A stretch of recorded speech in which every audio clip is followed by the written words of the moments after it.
সেই যে আগের ভিডিওটা পোস্ট করেছি, এত পরিমাণে ঠান্ডা লেগেছে আমি ভয়েস ওভার দিতেই পারছি না। তো আগের দিন দেখেছিলাম মা ওই খাবারগুলো বানিয়েছিল, আর এই হুলোটাকে আমি দেখেছিলাম আগের দিন। কার আমাদেরটা দেখো সারাদিন পড়ে পড়ে ঘুমোচ্ছে। তো ওই দিন রাত হয়ে গিয়েছিল, তো আমি আর কোনো ভিডিও করিনি রাত্রিবেলায়। আর সকাল সকাল উঠেই দেখি এই পুচকু দুটো বেরিয়েছে ফাইনালি আজকে। আর সকাল সকাল আমি দেখলাম এত পেয়ারা ধরেছে গাছ ভর্তি করে। যেহেতু আমি আর 1-2 দিন থাকবো, তাই আব্বাকে বললাম যে পেয়ারা পেরে দাও আমাকে কিছু। আর মা আমার জন্য করেছিল চিকেন কষা। আর এই দিক দিয়ে পুচকি দুটো দেখলাম আবারও বেরিয়েছে অনেকদিন পর। আসলে ওরা নতুন বাচ্চা তো, তাই চট করে এখন বেরোতে চাইছে না। আস্তে আস্তে যখন অভ্যাস হয়ে যাবে আমাদেরকে দেখে দেখে, তখন ওরা এমনিই বেরিয়ে আসবে। আর আজকে আমার মনটা অনেকটাই খারাপ হয়ে গিয়েছিল, কারণ আমার পড়ার বইগুলো মা এক জায়গায় ভরে এমনভাবে রেখেছে, ওখানে জল ঢুকে গেছিল আর আমার সব বই ভিজে গেছে। আমার খাতাপত্রগুলো সব রোদে দিয়েছিল যাতে করে একটু শুকিয়ে যায়, বাট রোদ তো ওঠেনি, তবে হাওয়া দিচ্ছিল তো অনেকটাই শুকিয়েও গেছিল। তবে যে কোনো কাগজপত্র একটু জল পাওয়ার পরে না আর সেরকম থাকে না, খাতাগুলো পুরো নষ্টই হয়ে গেছিল বলতে গেলে। আর সন্ধ্যের দিকে আমি একটু পেয়ারা মাখা করেছিলাম, যেগুলো আব্বা সকালবেলায় পেরে দিয়েছিল। আর আজকে না আমি দেখলাম আমাদের গ্রামে ধর্মরাজ পুজো শুরু হয়েছে। আসলে মায়ের জন্য একটু চুড়ি বালা নিতে দোকান গেছিলাম মায়ের সাথে।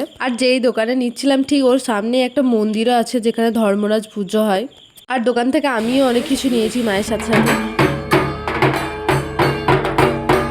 আর আসার পথে মা আর আমি আইসক্রিম খেলাম, আর আব্বার জন্যও নিয়ে এলাম। আর আমাদের গ্রামে ধর্মরাজ পুজোর সময় একটা মেলা বসে, খুব বড় করে বসে না, তবে গ্রাম অনুযায়ী যেরকম গ্রাম, আমাদের ছোটই গ্রাম, তো ছোট্ট করে একটা মেলা বসে। আর সেই ছোট্টবেলা থেকেই দেখছি কোনো বারে মিস যায় না। আর এই মেলাতে আমি খুব মজা করি, বাবার সঙ্গে যাই একবার, দিদির সাথে, বন্ধুদের সাথে। আর ছোটবেলায় তো আমি প্রতিদিন সন্ধ্যাবেলায় আব্বার সঙ্গে বায়না করতাম মেলায় যাওয়ার জন্য, কিছু নিই না নিই আমি যাবোই একবার করে। আর আজ আমার খেতে ইচ্ছে করছিল বিরিয়ানি, আর মাকে একবার বলাতেই দেখো মা এইভাবে আমাকে প্রেসার কুকারে বানিয়ে দিল বিরিয়ানিটা। আমি তো ভাবতেই পারিনি প্রেসার কুকারে এত ভালো বিরিয়ানি বানানো যায়। আর এত গরম ছিল আমি হাতে দিতে পারছিলাম না, যেটা দেখে আব্বা ভীষণ হাসছিল আর বলছিল একটু অপেক্ষা তো কর, তুই তো খাবি, তোর খাবারটা তো কেউ খেয়ে নিচ্ছে না। আর যাই বলো, বিরিয়ানির থেকে ভালো কিছু হতেই পারে না, এর সাথে ভাগ হবে না। আর আমার প্রতিবারের একই নিয়ম, একটু ভাত, একটু আলু, একটু চিকেন আর একটা পেঁয়াজ। উফ, জাস্ট অসাম। আর অনেকদিন পর এই আংটিটা আমাকে মা বার করে দিয়েছিল। আমি যেহেতু রাইট হ্যান্ডে পড়ি না, তার জন্য হাতটা দেখো কিরকম ফুলে গেছিল, বেরই করতে পারছিলাম না। আর আমি একটা জিনিস নিয়েছি শাড়ির সাথে পরবো বলে, হাসি পাচ্ছে না?